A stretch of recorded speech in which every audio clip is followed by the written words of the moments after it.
Hi friends, प्रेम Mohan office class में आपका स्वागत है। आज की क्लास में हम आपको सेंटेंस के बारे में बताने वाले हैं। ठीक है, देखिए सेंटेंस क्या होता है, सेंटेंस के कितने पार्ट्स होते हैं एवं पार्ट्स के अलावा सेंटेंस के कितने काइंड्स होते हैं। ठीक है, उसके सभी काइंड्स के कितने आपके टाइप्स में कितने आपके एग्जाम्पल्स हैं। ठीक है, और उसके एग्जाम्पल्स को लेकर आपको उनके क्या पहचान है एवं उसकी डिफिनेशन किस तरह से हम लोग एक्सप्लेन करेंगे आज की वीडियो में हम आपको अच्छे से बताने वाले हैं। ठीक है, अगर आप हमारे चैनल पर नए हैं तो आप चैनल को सब्सक्राइब करना मत भूलिएगा। ठीक है, देखिए सेंटेंस क्या है, सेंटेंस के फुल डिटेल में आपको बेसिक लेवल से एडवांस लेवल तक आज आपको बताने वाले हैं। ठीक है, देखते रहिएगा प्रेम मोहन ऑफिस चैनल। ठीक है, देखिए क्या सेंटेंस हम देखना है, क्या सेंटेंस। ठीक है, सेंटेंस देखिए सेंटेंस मीन्स क्या होता है, आपका वाक्य होता है। ठीक है, सेंटेंस मीन्स क्या होता है, वाक्य होता है।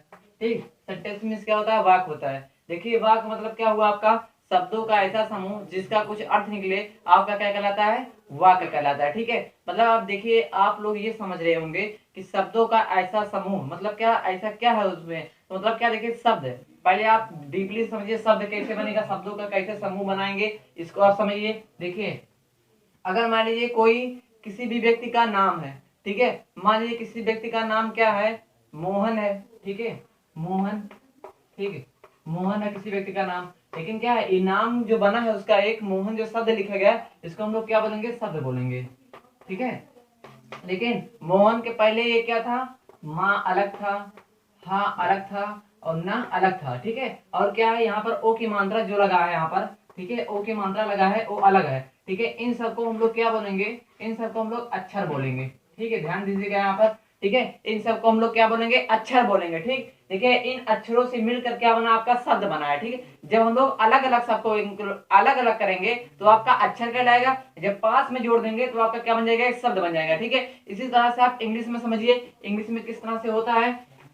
ठीक है, इंग्लिश में मान लीजिए आपका, इंग्लिश में मान लीजिए आप ऐसा समझ लीजिए, मान लीजिए यहाँ पर यम है, ठीक है, और यहाँ पर ओ है, फिर यहाँ पर यच है, ए है और यन है। अगर ये अलग अलग है, यम अलग है, ओ अलग है, यच अलग है, ए अलग है और यन अलग है, अगर ये पांचों वर्ड्स जो आपके हैं, पांचों अक्षर जो हैं अलग अलग हैं, मतलब पांचों ये जो डिजिट हैं आपके अलग अलग हैं, तो इसको हम लोग क्या बोलेंगे, अक्षर बोलेंगे। ठीक है, जब इन अक्षर को हम लोग पास में इंक्लूड कर देंगे, पास में क्या करते हैं, जोड़ दें या पास में इंक्लूड कर दें तो एक शब्द बन जाएगा। क्या बन जाएगा, एक शब्द। देखिए यहाँ पर मोहन एक शब्द बन गया, क्या बन गया, एक शब्द बन गया, जिसको हम लोग क्या बोलेंगे, वर्ड बोलेंगे। ठीक, ध्यान दीजिएगा यहाँ पर, जब अलग अलग कोई वस्तु मतलब अलग अलग कोई स्पेलिंग था, ठीक है, उसको हम लोग क्या बोलते थे, अक्षर बोलते थे, जब पास में इंक्लूड करते हैं क्या बन गया, शब्द बन गया। ऐसे ही कई शब्द आपके मिलकर एक वाक्य का निर्माण करते हैं। ठीक है, एक ही शब्द से आप वाक्य नहीं बना सकते हैं। ठीक है, अगर एक शब्द आप अकेले लिखते हैं एक शब्द, तो आपका वहां पर एक ही शब्द माना जाएगा। ठीक है,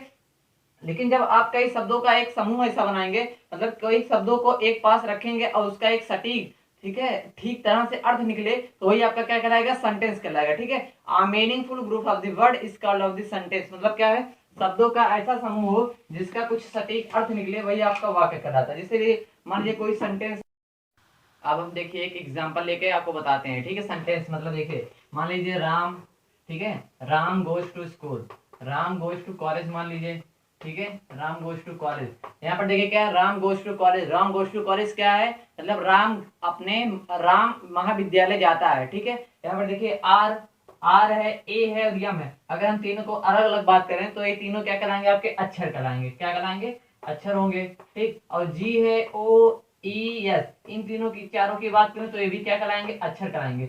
लेकिन अलग अलग बात करेंगे तब आपके वो अक्षर कहलाएंगे। ठीक है, जब आप उसको पास में कर देंगे, ठीक है, मान लो राम है, फिर गोज है, फिर टू है कॉलेज, यहाँ पर कई शब्द मतलब क्या, कई अक्षर मिलके एक क्या बनाते हैं, एक शब्द बनाते हैं, तो राम एक क्या हो जाएगा, आपका एक शब्द हो जाएगा। ठीक है, गोज क्या हो जाएगा, एक शब्द हो जाएगा, टू क्या हो जाएगा, एक शब्द हो जाएगा, कॉलेज क्या हो जाएगा, एक शब्द बांधेंगे। ठीक है, अब देखिए क्या है, आपका Ram goes to college, Ram क्या है, महाविद्यालय जाता है। ठीक है, यहाँ पर आपका क्या, एक वाक्य बन गया। ठीक है, पूरा क्या हो गया, वाक्य हो गया। देखिए यहाँ पर कई शब्द है, एक शब्द ये हुआ, एक शब्द ये, एक शब्द ये हुआ, एक शब्द ये हुआ। ठीक है, कई शब्दों का ऐसा समूह जिसका कुछ सटीक अर्थ निकले, वही आपका क्या कहलाता है, वाक्य कहलाता है। ठीक है, a meaningful group of the word, मतलब क्या, शब्दों का ऐसा समूह जिसका कुछ मीनिंग मतलब क्या, अर्थ निकले। ठीक है, उसे ही हम लोग क्या कहेंगे, कॉल्ड ऑफ द सेंटेंस, मतलब क्या है, उसको ही हम लोग क्या कहेंगे, वाक्य कहेंगे। ठीक है, अब देखिए क्या वाक्य के बारे में हम लोग जान लिया, किस तरह से शब्द बनेंगे, किस तरह से हम लोग प्रेजेंट करेंगे वाक्य को। ठीक है, अब हमको ही जानना है पार्ट्स कितने होते हैं। ठीक है, देखिए सेंटेंस के पार्ट्स जो होते हैं आपके दो होते हैं। इसके पहले वाले वीडियो में हमने सिर्फ सेंटेंस किस तरह से बनता है, किस तरह से उसकी उत्पत्ति होती है एवं उसके काइंड्स के बारे में आपको बताए हैं। लेकिन क्या है, इस वीडियो में हम आपको उसके काइंड्स से लेकर उसके पार्ट्स एवं उसके काइंड्स के डिफिनीशन एवं एक एग्जांपल को बताते हुए आपको चलेंगे। ठीक है, देखिए क्या है आपका सेंटेंस क्या है, सेंटेंस के बारे में फुल डिटेल आपको मिल चुका है। अब आगे बता रहे हैं आपको पार्ट ऑफ सेंटेंस, मतलब क्या है, सेंटेंस के कितने भाग होते हैं। ठीक है, देखिए पार्ट्स ऑफ सेंटेंस, सेंटेंस के कितने भाग होते हैं। देखिए क्या देखेंगे, पार्ट ऑफ सेंटेंस। ठीक है, पार्ट ऑफ सेंटेंस। ठीक, मतलब क्या है आपके सेंटेंस के कितने भाग होते हैं। ठीक है, मतलब क्या है, वाक्य के भाग। ठीक है, वाक्य के भाग। देखिए आपके वाक्य के जितने भी आपके सेंटेंस होते हैं, ठीक है, इंग्लिश वाक्य में हुआ या फिर हिंदी वाक्य में हुआ, जितने भी आपके सेंटेंस होंगे, जितने भी आपके वाक्य होंगे, हमेशा उसमें आपके दो भाग पाए जाएंगे। ठीक है, सेंटेंस में कितने भाग पाए जाएंगे, दो भाग पाए जाएंगे। हमेशा याद रखिएगा, हमेशा चाहे आपका हिंदी वाक्य हो चाहे फिर आपका इंग्लिश वाक्य हो, उसमें हमेशा आपका दो ही पार्ट्स मिलेगा भाग का, जो कि पहला क्या कहलाएगा, सब्जेक्ट कहलाएगा। ठीक है, पहला क्या कहलाएगा, सब्जेक्ट कहलाएगा। दूसरा क्या कहलाएगा, आपका प्रेडिकेट कहलाएगा। ठीक है, प्रेडिकेट। ठीक है, ध्यान दीजिएगा, आपका चाहे हिंदी वाक्य हो चाहे फिर इंग्लिश वाक्य हो, ठीक है, सभी में आपका दो ही आपका रूप मिलेगा, एक सब्जेक्ट मिलेगा, एक क्या मिलेगा, प्रेडिकेट मिलेगा। सब्जेक्ट मतलब क्या होता है, आपका कर्ता होता है। ठीक है, सब्जेक्ट मतलब क्या हो गया, कर्ता हो गया। और क्या होगा आपका यहाँ पर, प्रेडिकेट मतलब क्या होता है, विधेय होता है। क्या होता है, विधेय। ठीक है, प्रेडिकेट मतलब क्या होता है, विधेय होता है। ठीक है, सब्जेक्ट क्या होता है, प्रेडिकेट क्या होता है। सब्जेक्ट मतलब क्या होता है, वाक्य में जिसके द्वारा कुछ काम किया जाता है, जिसके द्वारा कुछ काम करने का गुण पाया जाए, या जो भी उसमें किसी काम को करने में अंजाम देता, किसी काम को करने का अंजाम देता है, वही आपका क्या कहलाता है, सब्जेक्ट कहलाता है। ठीक है, ध्यान से सुनिएगा, जिसके बारे में कुछ भी कहा जाए, ठीक है, या फिर जो भी काम उस सेंटेंस में जिसके द्वारा कुछ किया जाए, वही आपका क्या कहलाएगा, वाक्य कहलाएगा। प्रेडिकेट क्या कहलाएगा, सब्जेक्ट को छोड़कर सेंटेंस में जितने भी आपके शब्द बनते हैं, बचते हैं, वही आपके क्या कहलाएंगे, प्रेडिकेट कहलाएंगे। या फिर सेंटेंस में कर्ता के द्वारा जो भी कुछ काम किया जाता है, वही आपका प्रेडिकेट कहलाता है। जैसे मान लीजिए, इसके पहले वाला एग्जांपल क्या था, Ram goes to college, Ram goes to college था। ठीक है, इसमें एग्जांपल में आप ये देखिए, इसमें किसके बारे में बताया जा रहा है, राम के बारे में बताया जा रहा है, तो राम क्या हो गया, आपका सब्जेक्ट हो गया। ठीक, आप इस तरह से समझिए। या फिर इसमें जानने का काम किसके द्वारा हो रहा है, राम के द्वारा हो रहा है, तो इस तरह से आप भी इसमें सब्जेक्ट ढूंढ सकते हैं। ठीक है, देखिए क्या है, जिसके द्वारा कुछ काम किया जाता है या फिर जो काम करेगा, ठीक है, वही आपका क्या कहलाएगा, सब्जेक्ट कहलाएगा।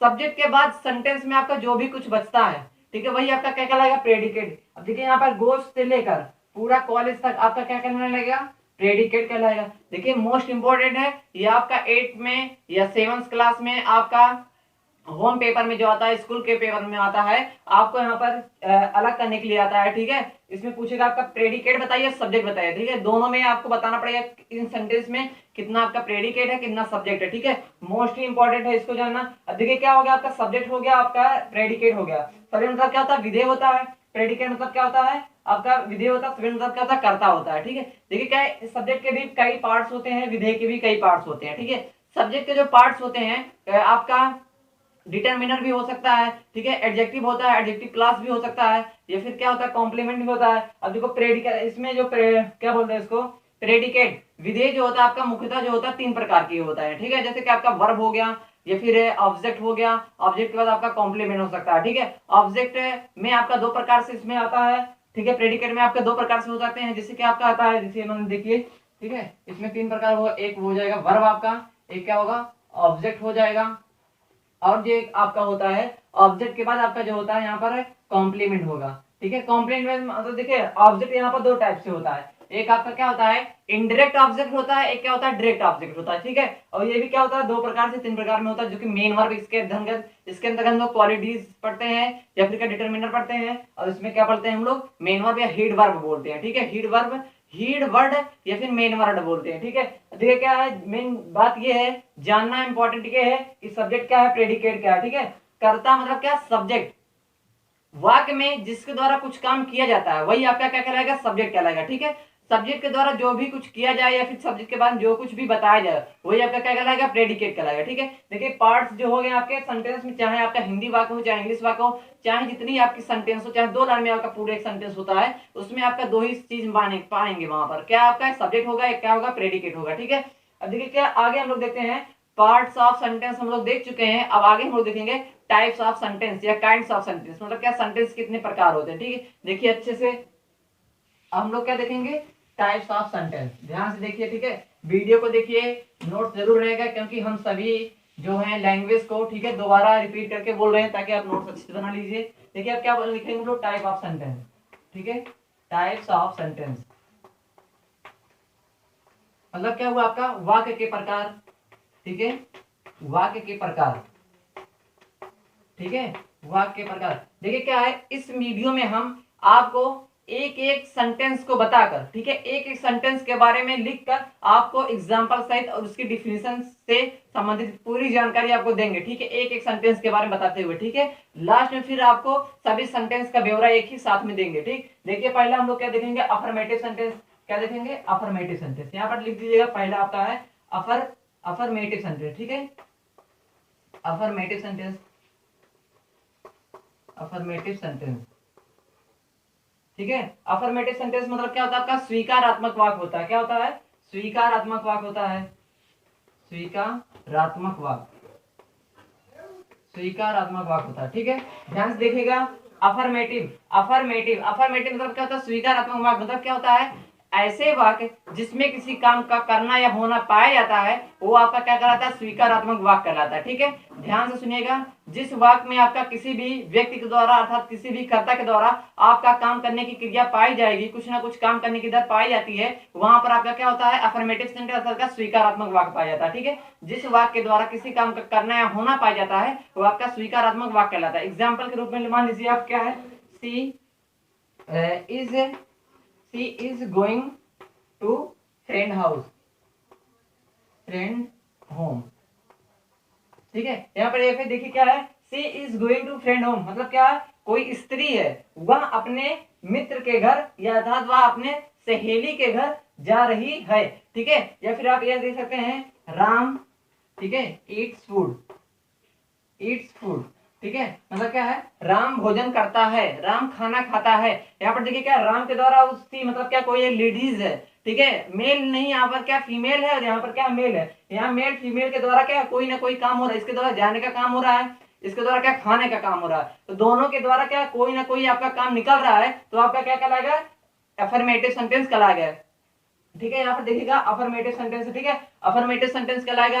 अब देखिए अफर्मेटिव सेंटेंस हो गया जिसमें आपका काम करने का क्रिया पाई जाए, वहां पर क्या होगा, अफर्मेटिव सेंटेंस होगा। दूसरा क्या होगा आपका, नेगेटिव सेंटेंस। देखिए नेगेटिव सेंटेंस क्या होता है दूसरा आपका, ठीक है, नेगेटिव सेंटेंस क्या होगा, देखिए दूसरा, ठीक, देखिए आपका दूसरा, ठीक, दूसरा क्या होगा, नेगेटिव सेंटेंस। देखिए नेगेटिव सेंटेंस, नेगेटिव सेंटेंस।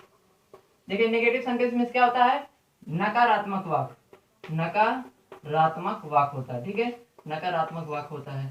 ठीक है, देखिए नेगेटिव सेंटेंस में क्या होता है, नकारात्मक वाक्य होता है, जस्ट इसका अपोजिट है, जस्ट अफर्मेटिव का अपोजिट। मतलब क्या है, ऐसे वाक्य जिसमें किसी काम का करना या होना नहीं पाया जाता है वहां पर आपका क्या होता है, नेगेटिव सेंटेंस माना जाता है। ठीक है, ऐसे वाक्य जिसमें किसी काम का करना या होना ना पाया जाए वहां पर आपका क्या होता है, नेगेटिव सेंटेंस माना जाता है। ठीक है, एग्जाम्पल के रूप में मान लीजिए आप क्या था यहाँ पर, राम ईट्स फूड, यहाँ पर क्या हो जाएगा, Ram does not eat food, does not eat food मतलब क्या है, राम खाना नहीं खाता है। या फिर समझ लीजिए कि you do not come back, come back.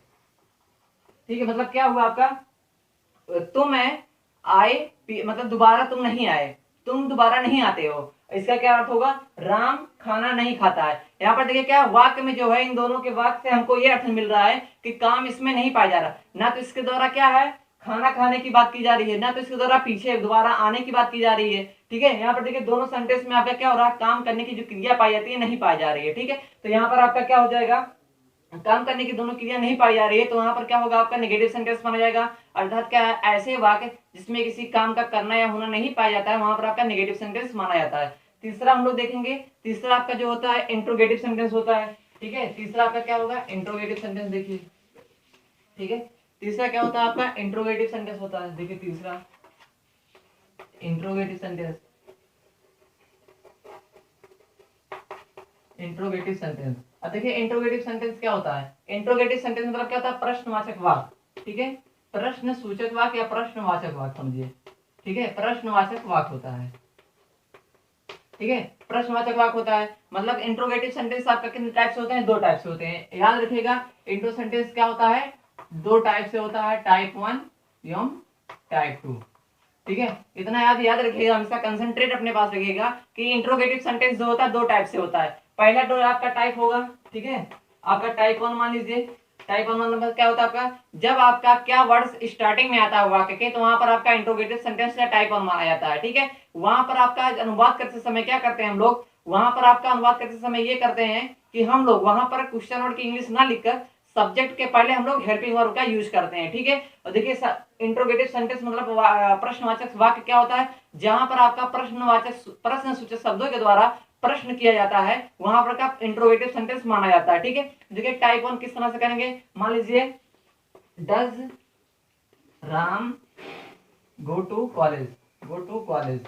ठीक है, यहाँ पर देखिए क्या है, इंट्रोगेटिव टाइप 1 है। यहाँ पर मतलब क्या है, क्या राम महाविद्यालय जाता है। यहाँ पर देखिए क्या राम महाविद्यालय जाता है, यहाँ पर क्या है आपका क्वेश्चन वर्ड आपका क्या है, बीच में नहीं आकर पहले आया था, इसलिए यहाँ पर हेल्पिंग वर्ब डज का सब्जेक्ट के अकॉर्डिंग यूज हुआ है। दूसरा आपका जो टाइप 2 निकलेगा, ठीक है, टाइप 2 जो निकलेगा आपका क्वेश्चन वर्ड क्या, क्यों, कैसे, कब, कहाँ, कौन, ये सब जो आपके क्वेश्चन वर्ड है, प्रश्न सूचक वाक्य हैं, इन सब वाक्य का सेंटेंस के हिंदी वाक्य के मध्य में मिलना आपका क्या कहलाएगा, दूसरा टाइप्स कहलाएगा। ठीक है, इसकी जो ट्रांसलेशन हम लोग इंग्लिश में कन्वर्ट करते हैं, किस तरह से करते हैं, देखिए जैसे कि आपका इंट्रोगेटिव जो आपका क्वेश्चन वर्ड जो आपका आता है उसको हम लोग पहले लिख देते हैं। ठीक है, मान लीजिए व्हाट हो गया, यहाँ पर what does Ram, what does Ram go to college, go to college.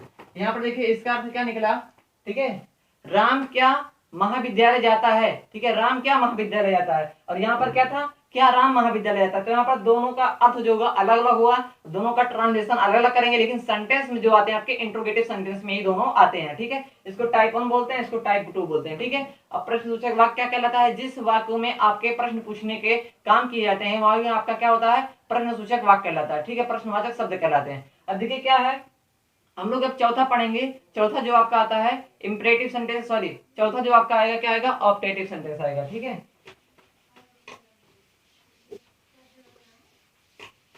ठीक है, देखिए चौथा हम लोग क्या पढ़ेंगे, इंपरेटिव सेंटेंस पढ़ेंगे। ठीक है, हम गलत बोलिए, चौथा आपका क्या पढ़ना है, इंपरेटिव सेंटेंस। ठीक है, imperative sentence, imperative sentence, imperative sentence. ठीक है, इंपरेटिव सेंटेंस में क्या होगा, इंपरेटिव सेंटेंस में क्या होगा आपका, इंपरेटिव सेंटेंस में क्या होता है, आज्ञा सूचक वाक्य। क्या होता है, आज्ञा सूचक वाक्य, आज्ञा सूचक वाक्य। ठीक है, आज्ञा सूचक वाक्य होता है। देखिए इंपरेटिव सेंटेंस में क्या होता है आपका, आज्ञा सूचक वाक्य होता है। मतलब क्या होता है, ऐसे वाक्य या ऐसे सेंटेंस जिसमें आपका आज्ञा, विनय, परामर्श, प्रस्ताव, सुझाव, समझाने का काम किया जाता है, वहां पर आपका क्या होता है, आज्ञा सूचक वाक्य होता है। ठीक है, याद रखिएगा क्या क्या इसमें शब्द आ सकते हैं, प्रार्थना किया जाए, ठीक है, प्रार्थना किया जाए, या फिर प्रस्ताव दिया जाए, ठीक है, या तो कह रहे आज्ञा दिया जाए, ठीक है, या फिर सलाह दिया जाए, ठीक है, या फिर क्या किया जाए, या फिर आपका क्या प्रस्ताव, सलाह, या फिर क्या हो सकता है, आपको आज्ञा भी मिल सकता है, सलाह भी मिल सकता है, प्रस्ताव भी मिल सकता है, प्रार्थना भी कोई कर सकता है, या आपको कोई आदेश भी दे सकता है। ठीक है, आदेश भी दे सकता है। ठीक, अगर ये सब वाक्य आपको दिख रहे हैं, ठीक है, अगर ये सब वाक्य मतलब क्या, इन सब कामों को मिलकर आपका वाक्य बनता है। मतलब क्या आपका, जब किसी वाक्य में आपका प्रार्थना किया जाए, या प्रस्ताव व्यक्त किया जाए, या फिर आपका क्या आज्ञा व्यक्त किया जाए, या फिर क्या सलाह दिया जाए, या फिर आदेश दिया जाए, इन सभी शब्दों से जो आपका सेंटेंस बनेगा, ठीक है, वही आपका क्या कहलाएगा, इंपरेटिव सेंटेंस कहलाएगा। ठीक है, एग्जांपल के तौर पे मान लीजिए कोई व्यक्ति आपको क्या बोल रहा है, आज्ञा दे रहा है। आप स्कूल में क्या होता है, अक्सर बोलते हैं टीचर स्टैंड अप, मतलब क्या होता है, और ये भी याद रखिएगा मोस्ट इंपोर्टेंट है, आपका इंपरेटिव सेंटेंस में, आपका इंपरेटिव सेंटेंस में यू वर्ड्स आपका साइलेंस रहता है। ठीक है, कौन सा वर्ड आपका, यू वर्ड। ठीक है, ध्यान दीजिएगा यहाँ पर यू वर्ड आपका क्या होता है, साइलेंट रहता है। ठीक है, इंपरेटिव सेंटेंस में आपका यू वर्ड साइलेंट रहता है। और हम लोग क्या करते हैं, अगर टीचर आपको बोलता है कि स्टैंड अप, मतलब क्या होता है, तुम खड़े हो जाओ, ऐसा उसका सेंस रहता है तुम खड़े हो जाओ। लेकिन क्या है वहां टीचर क्या बोलता है, स्टैंड अप, मतलब क्या है तुम खड़े हो जाओ, वहां पर मतलब क्या आपका यूज छिपा रहता है। एग्जाम्पल के तौर पे आप दे सकते हैं प्लीज स्टैंड अप बोल सकते हैं, या फिर क्या बोल सकते हैं लिखो। मान लीजिए कोई टीचर बोला आपसे लिखो, ठीक है राइट, ठीक है राइट, तो यहाँ पर देखिए आपका यू शब्द क्या है छिपा हुआ है। यू आपका क्या है साइलेंट, मतलब क्या है लिखने का काम, मतलब क्या होगा तुम लिखो ना, तो यहाँ पर क्या हो जाएगा राइट, राइट में लिखना होगा तुम, वर्ड साइलेंट हो गया। दूसरा एग्जांपल मान लीजिए क्या हो गया स्टैंड अप, क्या हो गया स्टैंड अप, स्टैंड अप, यहाँ पर स्टैंड मतलब क्या हो गया यू स्टैंड मतलब क्या तुम खड़े हो जाओ, यहाँ पर भी यू वर्ड छिपा है आपका, ठीक है। या फिर कोई व्यक्ति और भी बोल रहा है, जैसे क्या बोल रहा है प्लीज कम इन, मतलब क्या कृपया आप अंदर आ जाइए, या फिर तुम अंदर आ जाओ, तो यहाँ पर क्या आपका यू वर्ड्स आपका क्या रहेगा छिपा रहेगा। या फिर कोई टीचर बोल रहा है repeat the again this question, मतलब क्या है you repeat the again this question, तुम इस प्रश्न को दोबारा दोहराओ, ठीक है। तो यहाँ पर आपका क्या होगा इंपरेटिव सेंटेंस होगा, ठीक है। ध्यान दीजिए बहुत ही इंपॉर्टेंट है आपका प्रस्तावना, प्रस्ताव या फिर आज्ञा, सलाह, आदेश, ठीक है, या फिर विनम्र किया जाए, विनम्रता की भावना व्यक्त की जाए, ठीक है। तो यहाँ पर प्रार्थना मतलब वही होगा आपका, ठीक है। तो यहाँ पर आपका क्या होगा इंपरेटिव सेंटेंस माना जाएगा। जैसे राइट में यू छिपा रहेगा, स्टैंड अप में यू छिपा रहेगा, कम इन बोल सकता है, ठीक है, कम इन, कम इन हो गया। या फिर क्या होगा sit down, you sit down बोलते हैं ना, सिट डाउन, ठीक है, सिट डाउन बोलते हैं, ठीक है। ऐसे कई वर्ड्स आपके हैं, ठीक है, जिसका यूज हम लोग इंपरेटिव सेंटेंस में कर सकते हैं, ठीक है। अब अगला हम लोग जो चौथा देखते हैं, चौथा के बाद हम लोग पांचवा देखेंगे, क्या देखेंगे ऑप्टेटिव सेंटेंस, ठीक है। पांचवा क्या देखेंगे हम लोग ऑप्टेटिव सेंटेंस, देखिए ठीक, पांचवा हम लोग क्या देखेंगे ऑप्टेटिव सेंटेंस। देखिए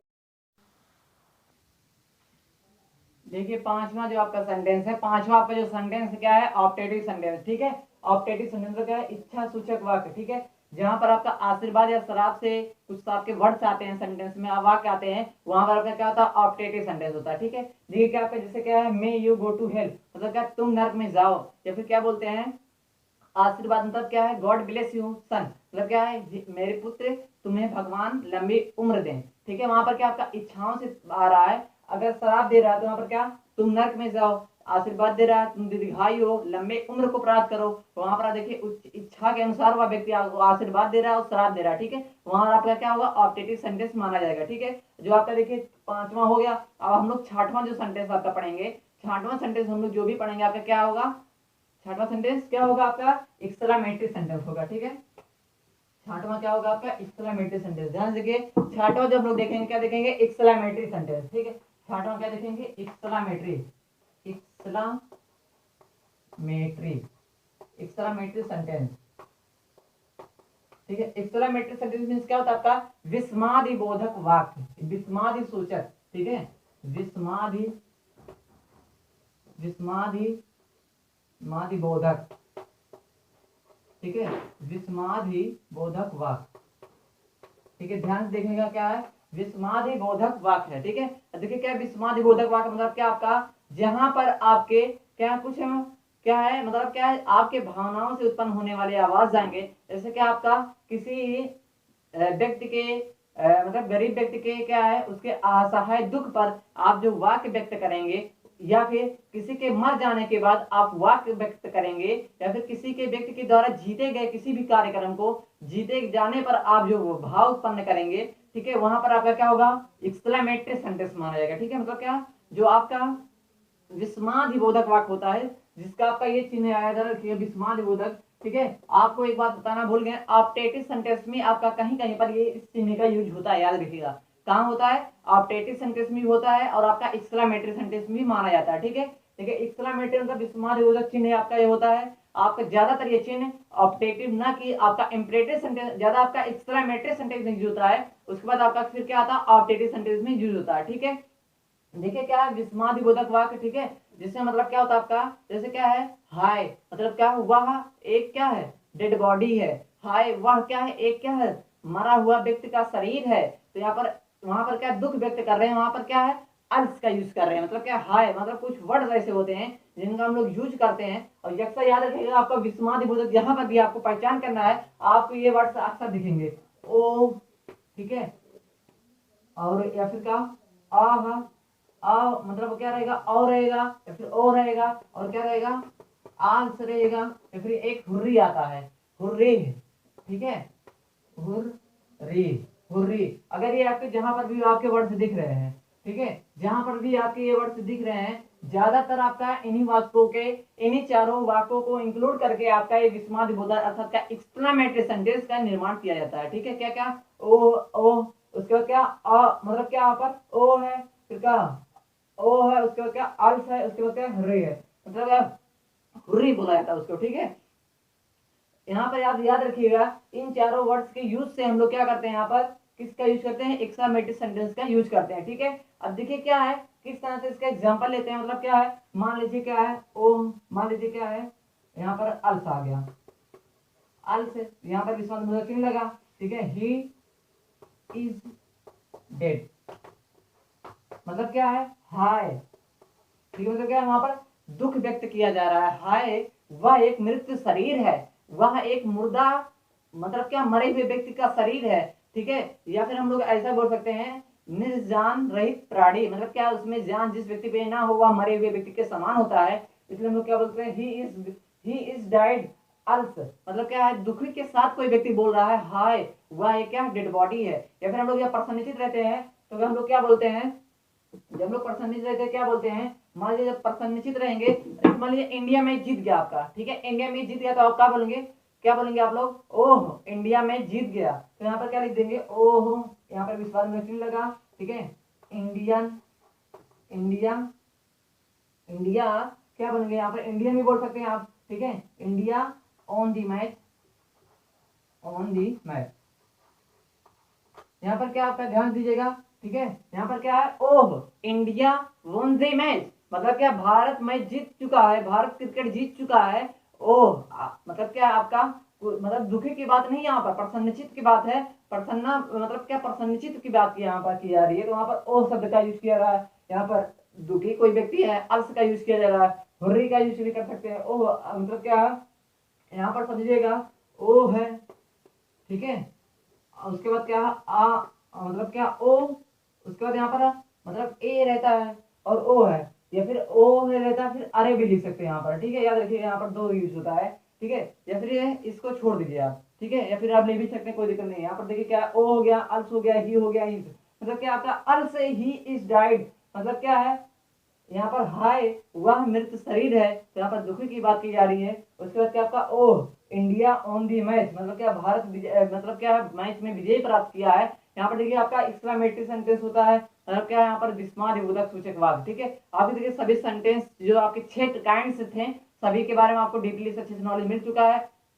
अब आगे हम लोग देखते हैं अच्छे से, देखिए क्या है, सभी के बारे में आपको अच्छे से बता दिए। अब एक ही स्थान पे हम आपको सभी सेंटेंस के काइंड्स को लिख दे रहे हैं। ठीक है, ताकि आप अच्छे से नोट्स बना लीजिएगा और उसके जो काइंड्स हैं, ठीक है, उसके बारे में डिफिनीशन और एक एग्जांपल आप लिख दीजिएगा। ठीक है, क्योंकि अच्छे से हम वीडियो में बता चुके हैं। ठीक, अब देखते हैं हम लोग सभी काइंड्स के जो आपके काइंड्स है, ठीक है, जो आपके सेंटेंस के काइंड्स हैं, ठीक है, सभी सेंटेंस के काइंड्स हम लिख दे रहे हैं। ठीक है, sentence of kinds type, sentence इतने प्रकार हैं, आपके सभी प्रकार यहाँ पर एक ही स्थान पे इंक्लूड कर दे रहे हैं। ठीक है, आपका जो पहला है अफर्मेटिव सेंटेंस, अफर्मेटिव सेंटेंस, ठीक है, दूसरा आपका क्या है नेगेटिव सेंटेंस, ठीक है, तीसरा आपका क्या है इंट्रोगेटिव सेंटेंस,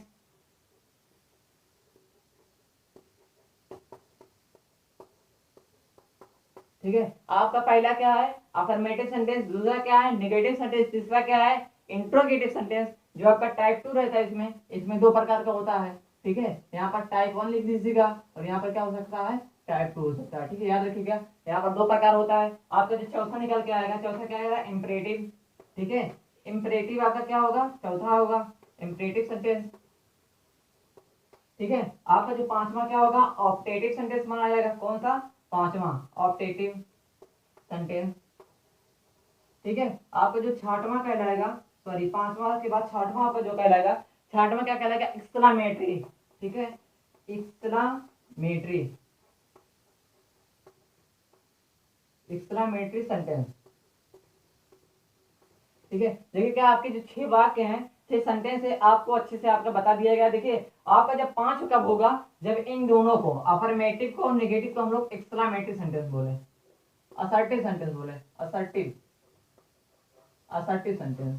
ठीक है, याद रखिएगा, जब हम लोग नेगेटिव सेंटेंस और अफर्मेटिव सेंटेंस को ना बोलकर असर्टिव सेंटेंस बोल दें तो उसमें आपका 5 वाक्य आ जाते हैं। ठीक है, अगर हम लोग इसके बारे में लिखते हैं तो वहां पर इसके 2 काइंड्स को दिखाना पड़ेगा, अगर इसको लिखते हैं तो वहां पर 2 काइंड्स दिखाएंगे, अगर इसको लिखते हैं तो इसके दोनों स्थान पे हम लोग असर्टिव सेंटेंस भी लिख सकते हैं। ठीक है, देखिए क्या होता है, आपका अफर्मेटिव सेंटेंस में स्वीकारात्मक वाक्य होता है। ठीक है, असर्टिव सेंटेंस में क्या होता है, साधारण वाक्य होता है। नेगेटिव सेंटेंस में क्या होता है, आपका नकारात्मक वाक्य होता है।